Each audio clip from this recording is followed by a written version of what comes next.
Buenos días, mis queridos hermanos. Le ruego por la gracia de Dios que nos envíe su Espíritu, que nos capacite para poder entender su verdad, su realidad, su perspectiva. Hoy vamos a terminar esta serie de reflexiones, la justificación por la fe, la tercera parte, y vamos a ver una especie de resumen, ¿verdad?, de lo que hayamos visto en las otras dos reflexiones, ¿verdad?, definitivando, ¿verdad?, lo que trató de explicarnos hasta este momento, ¿verdad? Sin más preámbulos, vamos a entrar dentro del texto y veamos qué es lo que nos trata de decir. Dice, en la profecía de Daniel se registró de Cristo que hará la reconciliación por la iniquidad y traerá la justicia eterna. Es decir, nos volverá a unir de nuevo con Cristo, ¿verdad? Y traerá la justicia eterna, que es su Espíritu en nosotros, que es la ley, ¿verdad? Es todo lo que necesitamos en el fondo, ¿verdad? Dice, por su perfecta obediencia ha satisfecho las demandas de la ley y mi única esperanza se encuentra en mirar a Él como mi sustituto y garantía que obedeció la ley perfectamente por mí. Aquí nos vuelve a resaltar lo que vimos en la reflexión anterior. El primer Adán trae la condenación sobre toda la humanidad, el segundo Adán trae la justificación para toda la humanidad, ¿verdad? Y aquí en este contexto tenemos que entender todos aquellos que eligen confiar, tener la fe en Cristo, aceptar su justicia, ¿verdad? Por la fe en sus méritos, estoy libre de la condenación de la ley. Esto lo vimos también ayer, ¿verdad? Él me reviste de su justicia, que responde a todas las exigencias de la ley. Estoy completo en Él, que aporta la justicia eterna. Todo esto es por fe, ¿verdad? Él me presenta a Dios con la vestimenta inmaculada de la que ningún hilo fue tejido por ningún agente humano. Y nos presenta a Dios con su espíritu en nosotros, ¿verdad? De manera limitada, ¿verdad? Hasta que lleguemos a la boda del Cordero, donde se da la aprobación de esta obra de Cristo en nosotros, la justicia de Cristo en nosotros, ¿verdad? Su espíritu en nosotros, y recibiremos la plenitud del espíritu, ¿verdad? Todo es de Cristo y toda la gloria, el honor y la majestad deben darse al Cordero de Dios que quita los pecados del mundo. Es Él el que quita los pecados del mundo. Nosotros confiamos, colaboramos, participamos con Él en esta obra, entendiéndose la elección, ¿verdad? Somos nosotros los que tenemos que elegir y pedir esta conexión con el Espíritu, que su obra se haga en nosotros, es decir, que obre la justicia, ¿verdad? Muchos piensan que deben esperar un impulso especial para venir a Cristo, pero solo es necesario venir con sinceridad de propósito, decidiendo aceptar las ofertas de misericordia y gracia que se nos han extendido, ¿verdad? Aceptar el perdón y la obra de Cristo a través de su Espíritu en nosotros. Hemos de decir, Cristo murió para salvarme. El deseo del Señor es que me salve. El deseo del Señor es que me salve. Si no soy salvo, he de entender que es por mi culpa, ¿verdad? Y vendré a Jesús tal como soy, sin demora. Me aventuraré sobre la promesa. ¿Cuál es la promesa? Yo os enviaré el Consolador. Es decir, es la reconciliación con Dios, con su Espíritu, pero hemos de entender que es de manera parcial, ¿verdad? Y que la plenitud del Espíritu la recibiremos, con la aprobación que recibiremos en la boda del Cordero, en el decreto divino, recibiremos la plenitud del Espíritu, ¿verdad? Dice, cuando Cristo me atraiga, responderé. Y esto es una clave, ¿verdad? Tiene que ver con mi elección. Cuando Cristo me atraiga, esto quiere decir que Él trata de atraernos a todos, pero no todos responden, desgraciadamente, ¿verdad? El apóstol dice, con el corazón, con la mente se cree para la justicia, es decir, aceptamos que Cristo haga su obra, aceptamos el perdón de los pecados y aceptamos también la obra de Cristo a través del Espíritu, la colaboración con el Espíritu. Dice, nadie puede creer con el corazón para justicia y obtener la justificación por la fe. Atentos, esto es una clave importante y esta es la parte que diría yo que es el tema que más trata de crear conciencia en nosotros, ¿verdad? Porque no entendemos en toda la profundidad. Esta es la parte de elección y colaboración con el Espíritu. Por eso nos dice, nadie puede creer con la mente para justicia, aceptar la justicia de Cristo, ¿verdad? Y obtener la justificación por la fe mientras continúa la práctica de aquellas cosas que la palabra de Dios prohíbe o mientras descuida cualquier deber conocido. Y aquí necesitamos entender que los 10 mandamientos, la expresión del carácter de Dios, nos fue dado como el espejo en donde nosotros podemos comprobar en todo momento si la acción de nuestra vida es conforme, ¿verdad? Y cuando tomamos conciencia de que no es conforme, tenemos que pedirle a Cristo que actúe, permitirle colaborar con Él, teniendo claro cuál es el marco de acción en donde actúa el Espíritu, cómo se manifiesta, ¿verdad? Esto es lo que trata de explicarnos en profundidad, ¿verdad? Y fijaos, porque viene detallando, ¿verdad?, todo este desarrollo, ¿no? Ya os lo dije que es una síntesis de todo lo que en realidad ya hemos visto, ¿verdad? Pero viene detallando, creo que es la palabra correcta, ¿verdad? Dice, la fe genuina se manifestarán las buenas obras, porque las buenas obras son los frutos de la fe, y por fe tenemos el Espíritu, ¿verdad? Necesitamos entender esta simbiosis entre estas dos naturalezas, el Espíritu y el hombre, ¿verdad? Es una unión, a pesar de que son dos naturalezas separadas, pero unidas en esta simbiosis perfecta, que solo Dios puede hacerlo, solo Cristo puede hacerlo, ¿verdad? Dice, a medida que Dios obra en el corazón, clave, es clave. Este párrafo tenemos que entenderlo, porque aquí reside la clave, diría yo. Dice, a medida que Dios obra en el corazón, ¿quién obra?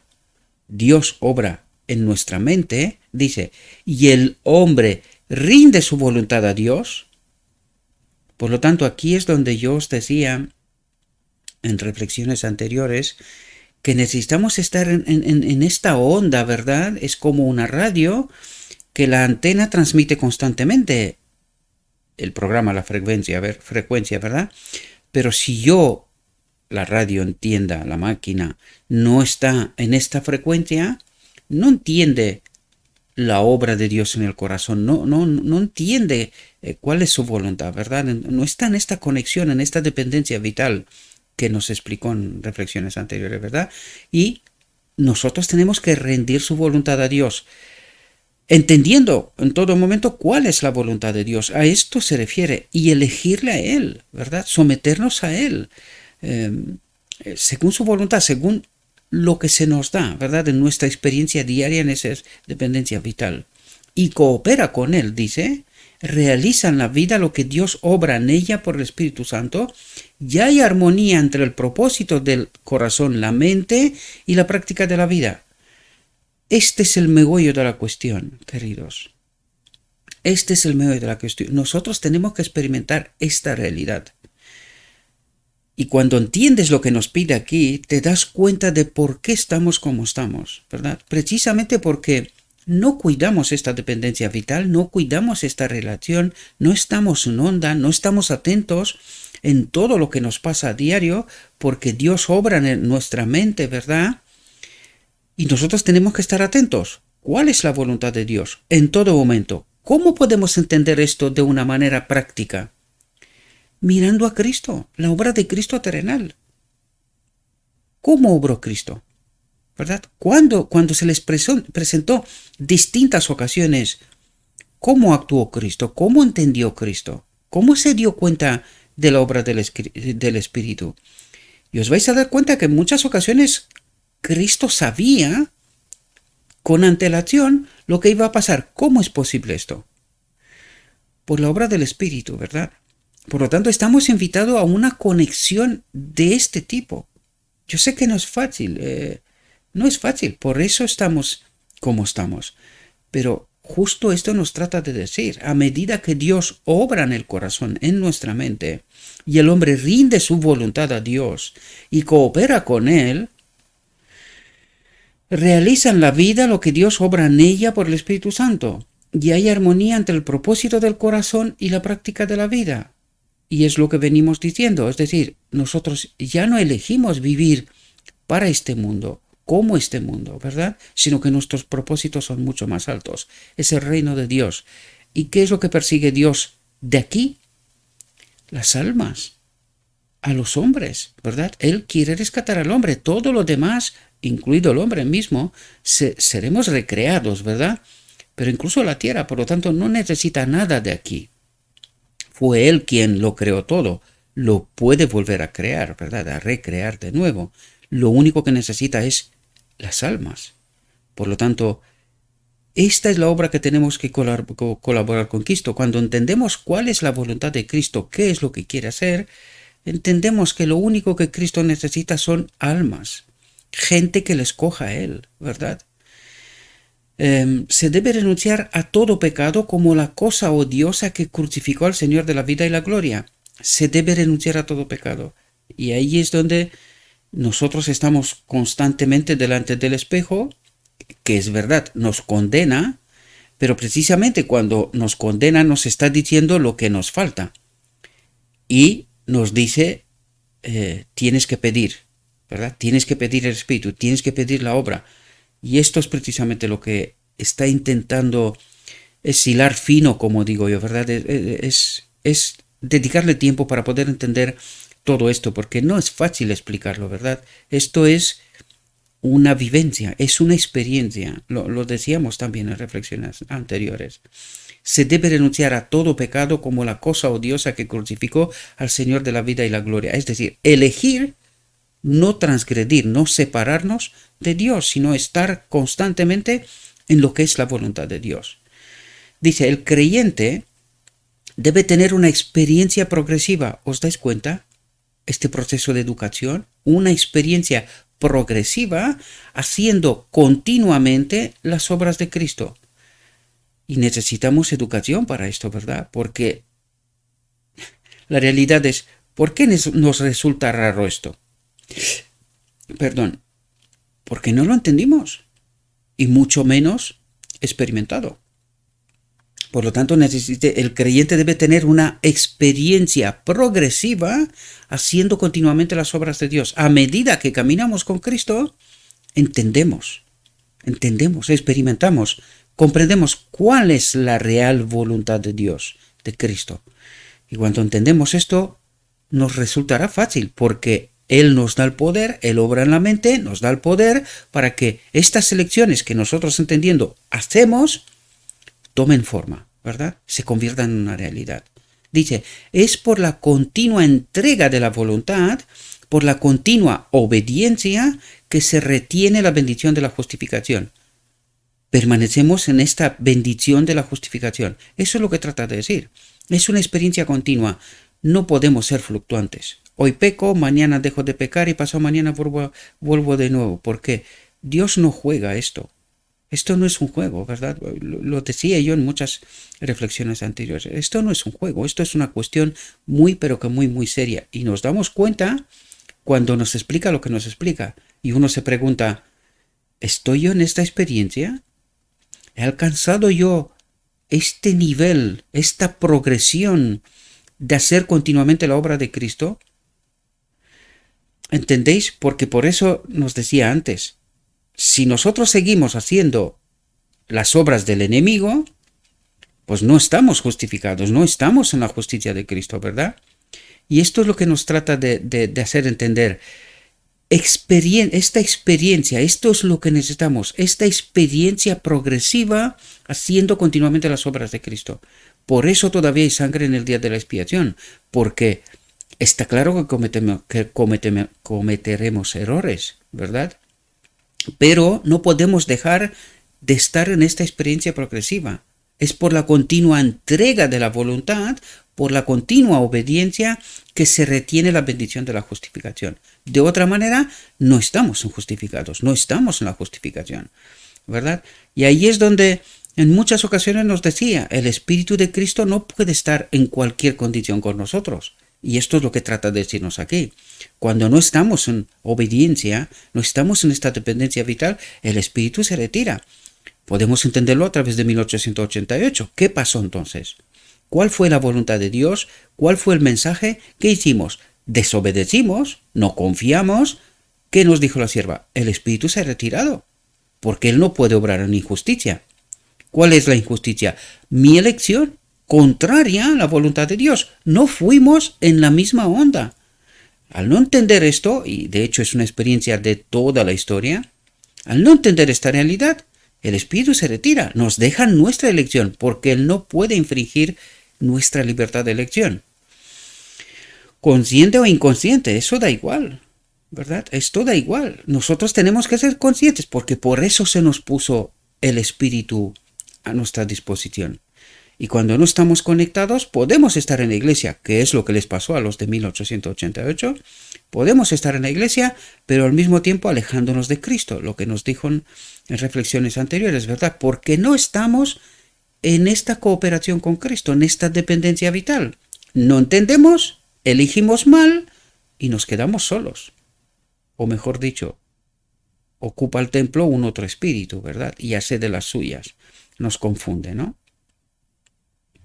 Dice, los que son justificados por la fe deben tener un corazón para guardar el camino del Señor. Deben tener una mente para guardar el camino del Señor. Y esto solo puedes entenderlo cuando miras a Cristo, al detalle.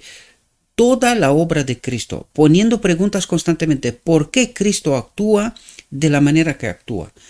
¿Cuál es la clave? Porque en todo paso hay una lección para nosotros, hasta la misma cruz, ¿verdad? Hay una lección para nosotros. Y cuando entenderemos al detalle la experiencia de Cristo, tenemos las respuestas, podemos empezar a entender de qué nos habla aquí, ¿verdad? Es este caminar con Cristo. Es una evidencia que un hombre no es justificado por la fe cuando sus obras no corresponden a su profesión. Y no es justificado ¿por qué? Porque su espíritu no está en él. Porque él obra contrario a la voluntad de Dios, ¿verdad? No está en el marco de la expresión del carácter de Dios, de los mandamientos, ¿verdad? Porque los mandamientos son este espejo que nos está diciendo constantemente si estamos dentro del marco o fuera del marco, ¿verdad? Y esto trata de explicarnos. Santiago dice, ¿ves cómo la fe actúa con sus obras? Y por las obras se perfeccionó su fe. Por las obras se perfeccionó su fe. Por eso necesitamos la sangre, porque por las obras podemos cometer errores, pero recibimos lecciones en este caminar progresivo. Y es así como se perfecciona nuestra fe. Entendemos, ¿verdad? De gracia a gracia, de en carácter, nos decía ayer, ¿verdad? Dice, la fe que no produce buenas obras no justifica el alma. No es de Cristo, ¿verdad? Esta fe no es de Cristo, porque la fe que es de Cristo es cuando yo soy consciente de cuál es mi condición, cuál es mi realidad, cómo actúo, y en este instante le pido a Cristo, tome el control, por favor. Mira, no quiero hacer tal cosa, no quiero volver a mentir, no quiero volver a robar, no quiero volver a pensar mal de mi hermano, no quiero las cosas que nos pasan, ¿verdad? Y es así como somos justificados, sometiéndonos constantemente, reconociendo nuestra necesidad y sometiéndonos a Él. ¿No es eso lo que espera? Que nos sometamos a Él, ¿verdad? ¿Veis pues cómo el hombre es justificado por las obras y no solo por la fe? Abraham creyó a Dios y le fue contado por justicia. Es una buena experiencia de Abraham. Ver qué es lo que Abraham ha hecho para que le fue contado por justicia, ¿verdad? Y ahí veis una combinación de creer a Dios y hechos, ¿verdad? Aunque no es el modelo idóneo, ¿verdad? Cristo es el modelo idóneo. Creo que entendiendo las obras de Cristo, la vida de Cristo, es como podemos entender de qué nos trata de hablar, ¿verdad? Dice, la imputación de la justicia de Cristo viene a través de la fe justificadora y es la justificación por la que Pablo aboga tan fervientemente. Dice, por lo tanto, por las obras de la ley, ninguna persona será justificada ante él. ¿Por qué? Primero, porque esto está solo en nuestra mente. La auténtica realidad es que nosotros no podemos obedecer la ley. Por eso dice, por las obras de la ley, ninguna persona será justificada ante él. Porque por la ley es el conocimiento del pecado. En realidad, ¿qué es lo que hace la ley? Si entendemos que la ley es como un espejo que nos dice cuál es el marco en donde estamos dentro del marco del carácter de Dios o fuera del marco, en realidad, teniendo en cuenta nuestra condición, ¿verdad? La ley es el conocimiento del pecado. Me condena constantemente. ¿Por qué? Porque al no tener el espíritu, esta naturaleza que me falta, de ninguna manera puedo amar. ¿Qué es la ley? Amar a Dios y a mi prójimo. ¿Y puedo amar si no tengo su espíritu?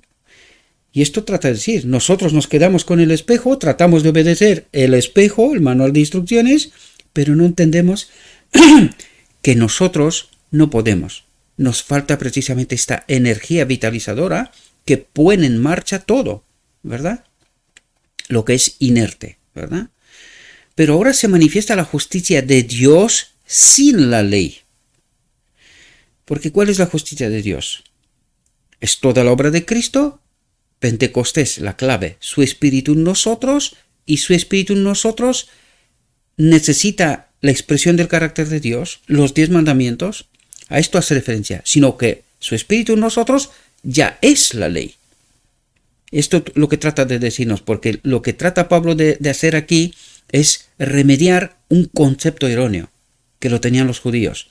Más reglas, más reglas, más reglas, con el propósito de obedecer la ley. Y lo dijo antes, por las obras de la ley, ninguna persona será justificada. ¿Por qué? Porque no puedes obedecer la ley. Por muchas reglas y leyes que pongas, es imposible.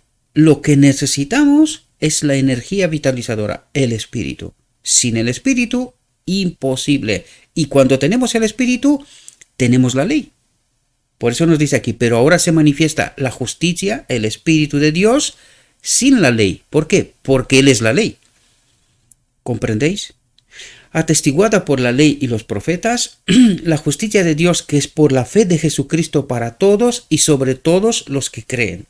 Porque no hay diferencia, pues todos pecaron y están destituidos de la gloria de Dios, del Espíritu de Dios, sin el cual estamos muertos, ¿verdad? Esta es la profunda realidad. Dice, siendo justificados gratuitamente por su gracia, mediante la redención que es en Cristo Jesús, a quien Dios puso como propiciación por la fe en su sangre, para declarar su justicia, para la remisión de los pecados pasados. ¿Entendéis? Para la remisión de los pecados pasados. Esto hace referencia al lugar santo, porque luego entraremos en la otra etapa, que es lugar santísimo, restauración. Es la justicia de Cristo, su Espíritu, que obra en nosotros la restauración, ¿verdad? Mediante la paciencia de Dios. Dice, ¿acaso anulamos la ley por medio de la fe? Y dice, Dios no lo permita. Sí, establecemos la ley, porque cuando entendemos quién es la ley y cómo se manifiesta, la ley perdura por la eternidad, porque es la misma presencia de Dios. Pero ¿de qué ley hace de nuevo referencia? A la letra de la ley. Porque los judíos habían quedado con las instrucciones, como hablamos en reflexiones anteriores, y decían, nosotros obedecemos estas instrucciones. ¿Hay alguna máquina en este mundo que funciona sin enchufarla en la energía? No. Pues esto es lo que estamos tratando nosotros de hacer, porque el enemigo nos ha engañado. Que nosotros, sin el Espíritu de Dios, podemos vivir. Falso. Esto es lo que Cristo trata de crear conciencia en nuestra mente, de ayudarnos a darnos cuenta de que sin Él, que es la ley del gobierno de Dios, es así como funciona todo en el universo de Dios, es imposible. Y necesitamos entender precisamente esta profunda realidad. Y cuando entendemos esta profunda realidad, nosotros confirmamos la ley. ¿Qué quiere decir? Pues Lucifer en el cielo dijo que la ley no es buena. ¿Y qué nos trata de decir ahora Pablo? Sí que es buena. Porque nosotros, teniendo el Espíritu, teniendo la ley, confirmamos que la ley sí es buena. ¿Verdad? Esto es, en el fondo, esto es lo que trata de explicarnos. Pablo, ya sabéis que era una mente privilegiada, ¿verdad? Y no es fácil de entenderlo. De hecho, ni lo que trata de explicarnos aquí no es fácil de entender. Pero no es no entendible. Cuando tenemos el Espíritu, cuando tenemos la conexión vital, sí podemos entender. No es fácil de entender, pero sí podemos entender, ¿verdad? Dice, la gracia es un favor inmerecido y el creyente es justificado sin ningún mérito propio. Y cuando entendemos que sin ningún mérito propio, necesitamos entender que solo Espíritu puede obrar, solo Espíritu nos puede justificar, ¿verdad? Porque es Cristo mismo. Por lo tanto, todo el Evangelio, todo el manual de instrucciones, lo único que nos dice es si estamos en el marco del amor o estamos fuera de este marco. Pero que nosotros no podemos cometer el mismo error de los judíos, aunque lo hemos cometido en muchas ocasiones. Por fin, esta última generación tiene que entender que la letra de la ley no es más que un manual de instrucciones para que podamos entender cómo se manifiesta la ley. Y cuando nos damos cuenta de que no tenemos la ley, no tenemos el Espíritu, pues que pidamos el Espíritu, lo que nos trató de decir hasta ahora. Pedid y se os dará, ¿verdad? Y el creyente es justificado sin ningún mérito propio, sin ninguna pretensión que ofrecer a Dios. Porque nosotros cuando tratamos de obedecer la ley, ¿qué es lo que estamos diciendo en el fondo? Señor, ¿verdad? Con aquel grupo. No hicimos nosotros en tu nombre aquello, lo otro y por ahí. ¿Y esto qué es? Justificación. ¿Cuál era la buena? La de los otros, que hicieron las mismas cosas, pero no se acordaban. ¿Y esto qué significa? Que no entendían que aquellas obras son justificación. Ellos no entendían que han hecho aquellas obras. ¿Quién las hizo? Lo que nos decía en el párrafo anterior es la obra de Dios en donde nosotros nos sometemos constantemente y hacemos de forma natural la obra de Dios, ¿verdad? Amamos, visitamos, ahora nos lo dirán enseguida, ¿verdad? Es precisamente este asunto. Y aquello sí sirve de justificación, porque nosotros no nos presentamos ante Dios y decir, nosotros hemos hecho aquello, lo otro, en tu nombre, es verdad, pero hicimos nosotros. Dice, ¿lo habéis hecho vosotros? Pues entonces, ¿yo dónde estoy en esto?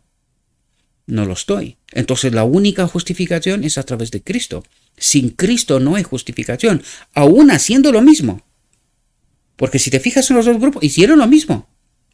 Sin embargo, unos recordaban, lo tenían contabilizado, ¿verdad?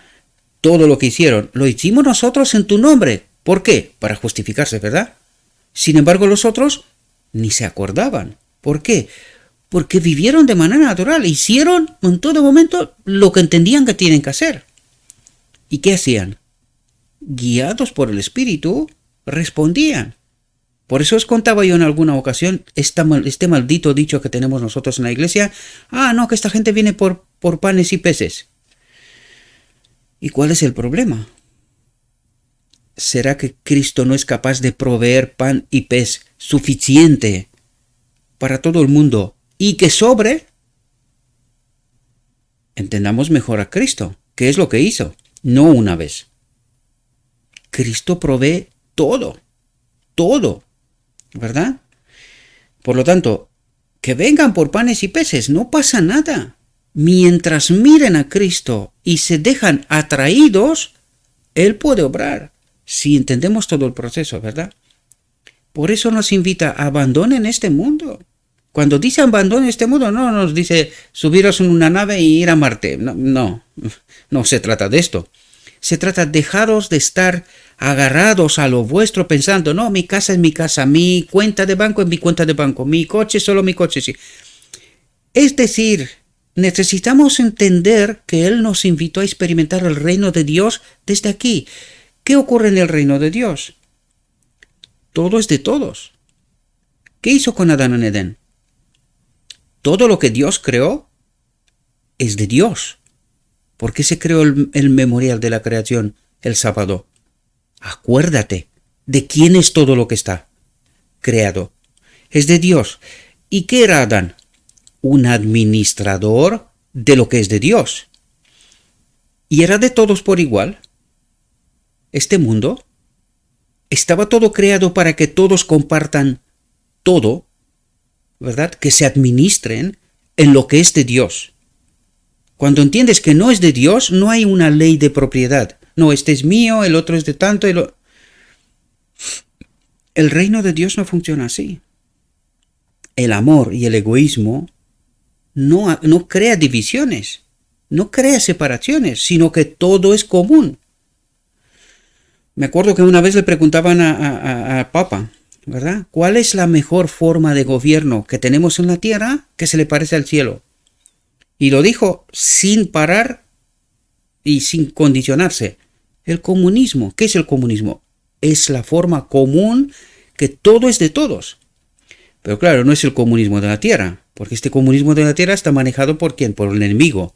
Hay que entender que todo es común, todo se administra en nombre de Dios. Y cuando entiendes cómo se manifiesta la ley, entiendes que es Dios en nosotros el que obra. Es así como funciona el reino de Dios, ¿verdad?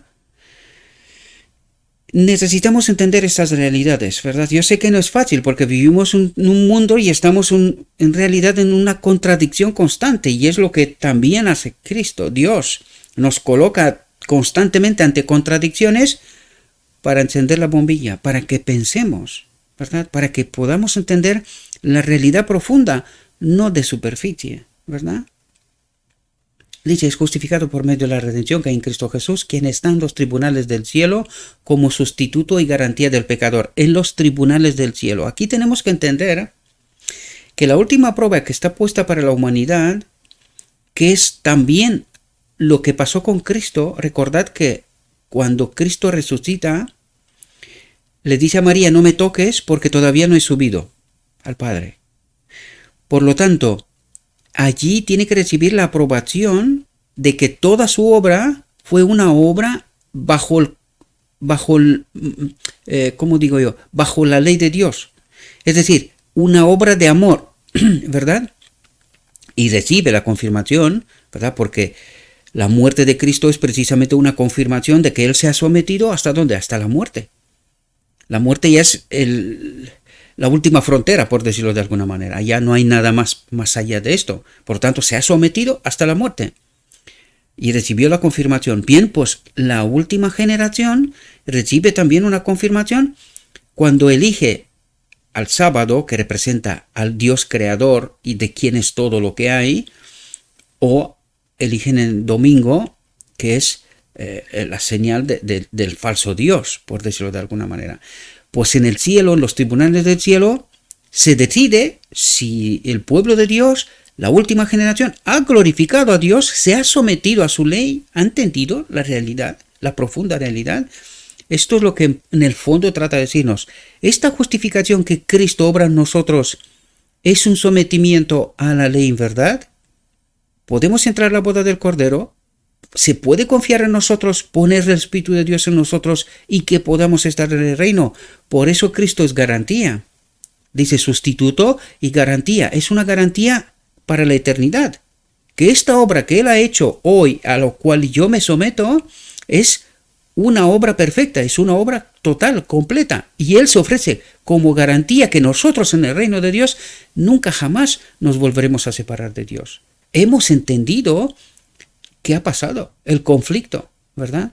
Por eso, vuelvo a recalcar, la última generación tiene que entender toda la verdad, porque primero tiene que desechar todos los engaños, ¿verdad? Del medio del pueblo de Dios, y luego permanecer en esta realidad, ¿verdad? Y llegar a la boda del Cordero y beneficiarse del decreto divino, de la plenitud del Espíritu de Dios. Dice, la fe obra por amor. Dice, pero aunque está justificado, sí, es justificado por medio de la redención que hay en Cristo Jesús, quien está en los tribunales del cielo como sustituto y garantía del pecador, pero aunque está justificado por el mérito de Cristo, esto es muy importante, no es libre de obrar la injusticia.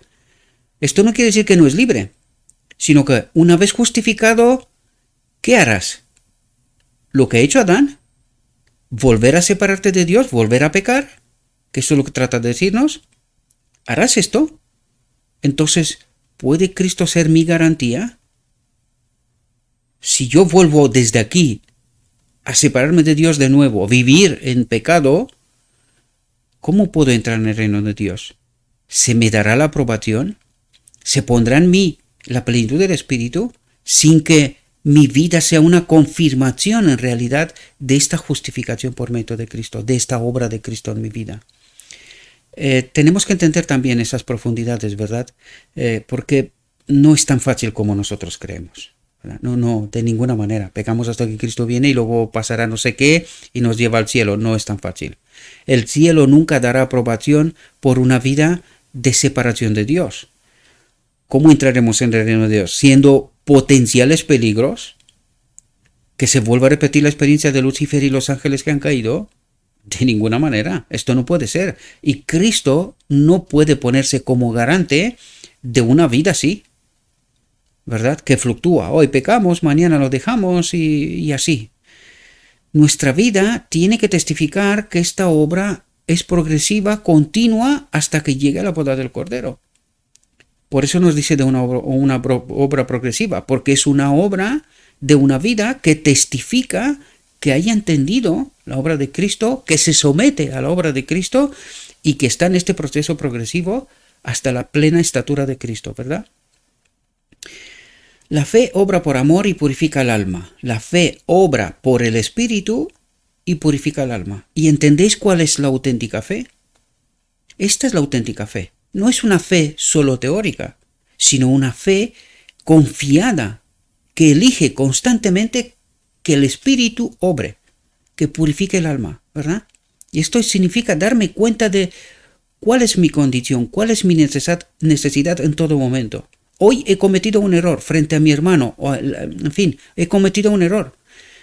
Tengo que tomar conciencia, tengo que llegar a este punto en darme cuenta que he cometido un error con mi hermano, arreglarlo y luego ir a Dios y pedirle que tengo un problema, que este problema necesito que lo arregle, ¿verdad? Yendo ya al grano, al último detalle. ¿Y qué es lo que espera Dios? Precisamente eso, que me justifique, que ponga su espíritu y que obre aquí en el carácter y que no haya una próxima vez, que simplemente se quede en un error, ¿verdad? Y no en una elección. Si hay una próxima vez es porque no he aprendido la lección, ¿verdad? Dice, la fe brota y florece, da una cosecha de frutos preciosos. Donde está la fe, el espíritu, aparecen las buenas obras, ¿verdad? Esto es lo que dice, porque nos lo dijo antes, la fe obra por el espíritu y purifica el alma. Esta fe tiene el espíritu, ¿verdad? Y dice, donde está la fe, donde está la presencia del espíritu, aparecen las buenas obras de manera natural, porque se está produciendo esta simbiosis de estas dos naturalezas. Empezamos a entender cómo obra el espíritu, cómo se manifiesta el espíritu, ¿verdad? Y cada vez más hay esta unión hasta llegar a la boda del Cordero, ¿verdad? En donde recibiremos la plenitud. Hay plena confianza, plena garantía, que hemos entendido cómo obra el espíritu. Nos estamos sometiendo a su voluntad, ¿verdad? Y dice, para poder entender esto, donde está la fe aparecen las buenas obras. ¿Y cómo se manifiestan? Los enfermos son visitados, los pobres son atendidos, los huérfanos y las viudas no son desatendidos, los desnudos son vestidos, los indigentes son alimentados. ¿Qué les decía Cristo a los dos grupos? Y que supuestamente cada uno de ellos hacían estas cosas. Pero unos se justificaban delante de Cristo que ellos han hecho estas obras, mientras los otros ni se acordaban. Decía, ¿pero cuándo hicimos esto? Sin embargo, lo hacían constantemente, porque es la obra del Espíritu. ¿Ahora entendéis? Y ahora entendéis qué significa esto de manera natural. Ellos en realidad vivían en esta realidad constantemente, pero no se justificaban, sino que entendían que era la obra de Cristo, que era la forma de vivir de manera natural. Y decía, Señor, ¿cuándo hicimos esto? Para que tú lo tengas en cuenta. Claro, lo hizo Él a través de ellos, porque ellos se han sometido constantemente. Mientras los otros, haciendo lo mismo, decían, ¿no hicimos nosotros en tu nombre? ¿Y quién hicieron? Fueron ellos en el nombre de Cristo, pero no fue Cristo a través de ellos. Ahí está el meollo de la cuestión. Esta es la diferencia, ¿verdad? Los enfermos son visitados, los pobres son atendidos, los huérfanos y las viudas no son desatendidos, los desnudos son vestidos, los indigentes son alimentados. Cristo anduvo haciendo el bien. Y cuando los hombres están unidos a Él, fijaos que es justo lo que trata de explicarnos, esta simbiosis entre estas dos naturalezas, ¿verdad? Cristo anduvo haciendo el bien, ¿por qué? Porque en Él habitaba el Espíritu, era unido al Padre, y ahora viene a decirnos esto. Y cuando los hombres están unidos a Cristo, en el cual habita la ley, ¿verdad? Aman a los hijos de Dios. ¿Cuál es ese nuevo mandamiento que nos dijo Cristo? Amaos unos a los demás, unos a otros, ¿verdad? Amaos. Porque es así como se demuestra que yo estoy en vosotros, estoy unido a vosotros. Amaos, ¿verdad? Sin hipocresía, honestamente, de manera natural, ¿verdad? Y dice, y la mansedumbre y la verdad guían sus pasos. ¿Quién es la mansedumbre y la verdad? La presencia de Cristo, ¿verdad? La expresión del rostro revela su experiencia y los hombres toman conocimiento de ellos que han estado con Jesús y han aprendido de él. Y esto no puede pasar desapercibido, queridos. Cuando veis a una persona, os dais cuenta que ha estado con Jesús, como nos dice aquí, ¿verdad? Porque ves que es buena persona, dispuesta a ayudar, a servir constantemente. Justo el sábado estaba hablando con una persona de este tipo y llega, o sea, es una prueba también para este tipo de personas porque llega un momento en donde, claro, este hombre egoísta trata de aprovecharse, ¿verdad? Va directamente a él una y otra vez y llega un momento que experimentas una especie de hartazgo. Pero es que yo no soy vuestro Dios, ¿verdad? El enemigo nos está tentando en todas las cosas, ¿verdad? Incluso cuando tú tratas de hacer el bien, es dispuesto y es capaz de pervertir que el hombre llegue a un hartazgo, que peque. La experiencia de Moisés. Golpea la piedra 2 veces, que representaba a Cristo, ¿verdad? Y llega un momento de hartazgo. Es este pueblo que está separado de Dios, que no entiende la ley, que no se somete. ¿Entendéis de lo que os digo, verdad? Os he dado un ejemplo, Moisés, ¿verdad?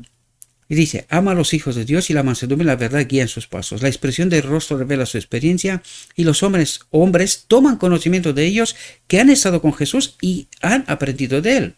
Dice, Cristo y el creyente se convierten en uno. ¿Entendéis la simbiosis? Se convierten en uno, porque se someten constantemente, ¿verdad? Y su belleza de carácter se revela en aquellos que están vitalmente conectados con la fuente de poder y amor. ¿Entendéis cuál es nuestra mayor necesidad? Esta. Y cuando estamos conectados, esto de manera natural sale de nosotros, como de Cristo, ¿verdad? Cristo es el gran depositario de la justicia justificante y la gracia santificante. Es el gran depositario. Es por eso Él es sustituto y garantía por la eternidad, ¿verdad? Que el hombre ha sido justificado en verdad y que la gracia lo ha santificado, que la obra de Cristo lo ha santificado, apartado de pecado, eternamente. Por eso Cristo se pone como garante, es decir, esta es mi obra. Este hombre ha vivido sometido a la ley, a la voluntad de Dios, conectado con el Espíritu, que eso es lo que nos dice aquí, en aquellos que están vitalmente conectados con la fuente de poder y amor, con el Espíritu, ¿verdad? Todos pueden venir a Él y recibir de su plenitud.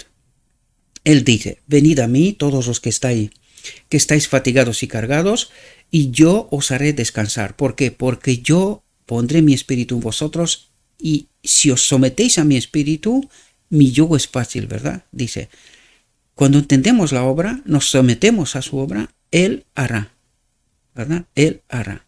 Entonces, ¿por qué no dejar de lado toda incredulidad y prestar atención a las palabras de Jesús? Y aquí me remito una vez más. Anoche salió mi amigo no me gusta, ¿verdad?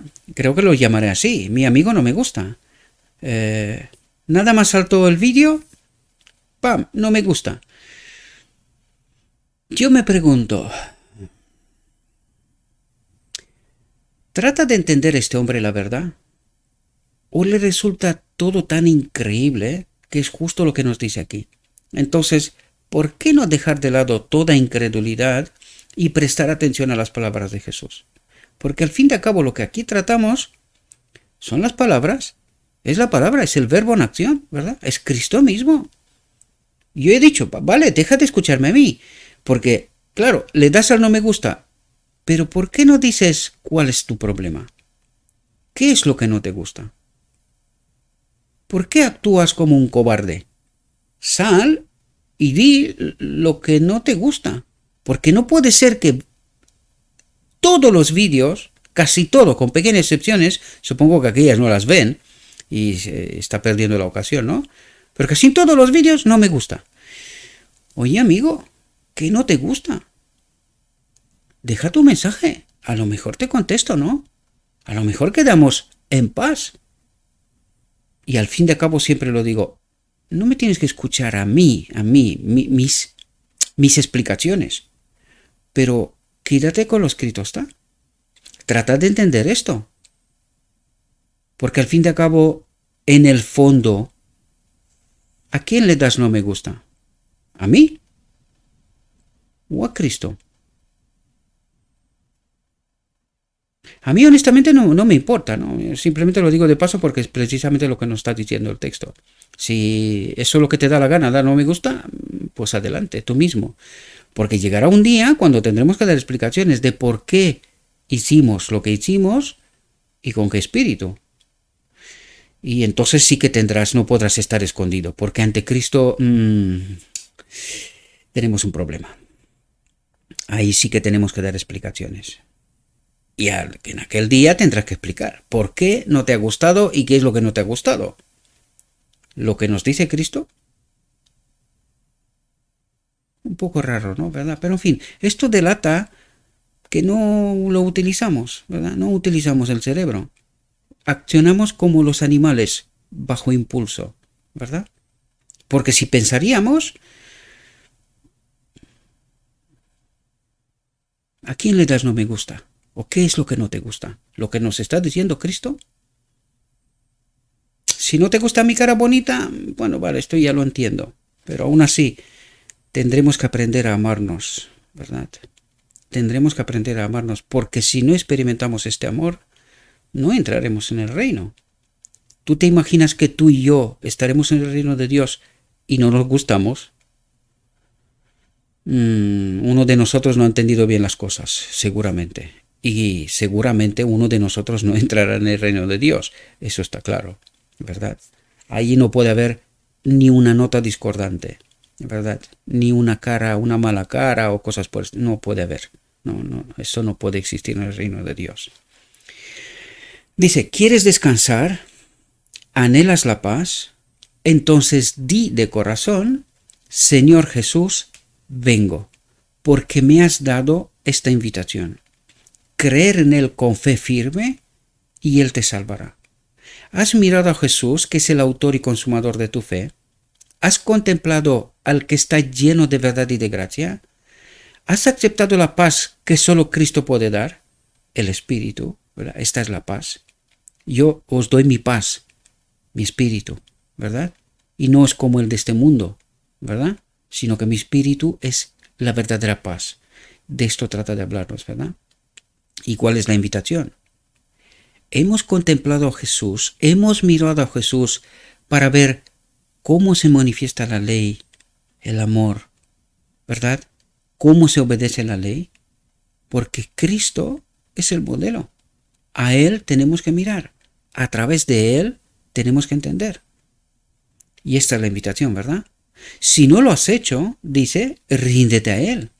Y por su gracia, por su obra, busca un carácter que sea noble y elevado. Busca un espíritu constante, decidido y alegre. Aliméntate de Cristo, que es el pan de vida, y manifestarás su belleza de carácter y de espíritu. Su presencia en este templo es la belleza de carácter que necesitamos para entrar a la boda del Cordero. Por lo tanto, ¿qué es lo que mira Dios en nosotros? ¿Está Cristo aquí? Si está, entraremos, porque esto quiere decir que Cristo ha hecho la obra, que hemos conseguido llegar hasta la boda del Cordero. Pero si su carácter, su espíritu, su obra no está aquí, no podemos entrar en la boda del Cordero. Esto es lo que trata de explicarnos en el fondo, ¿verdad? Por lo tanto, aliméntate de Cristo, que es el pan de vida, y manifestarás su belleza de carácter y de espíritu. Y es así como Él modela un carácter apto para entrar en el reino de Dios, ¿verdad? Espero, mis queridos hermanos, que esta reflexión nos pueda ayudar. Le ruego a nuestro Dios que nos envíe su Espíritu, que nos ayude a entender su verdad, ¿verdad? Os invito siempre al texto, reflexionen, analicen. Mis comentarios son solo a modo de ayuda, ¿verdad? Se pueden desechar, pero lo que no se puede desechar es lo escrito está. Por lo tanto, lo que tenemos que hacer es quedarnos con lo escrito está. Allí me guste o no me guste, lo escrito está, perdurará. Mi me gusta o no me gusta es una cuestión relativa, ¿verdad? Por lo tanto, os invito al texto, traten de entenderlo, pedid el acompañamiento del Espíritu y que podamos entender y elegir con conocimiento. Y una vez que entendemos la realidad, queridos, hay un mundo que tiene hambre de Cristo y teniendo en cuenta los tiempos más que nunca. Por lo tanto, prediquemos la palabra, prediquemos a Cristo, Cristo nuestra justicia. Os deseo, mis queridos hermanos, que tengáis un próspero día y que en todo lo que os he dicho os lo he dicho en nombre de Cristo Jesús. Amén.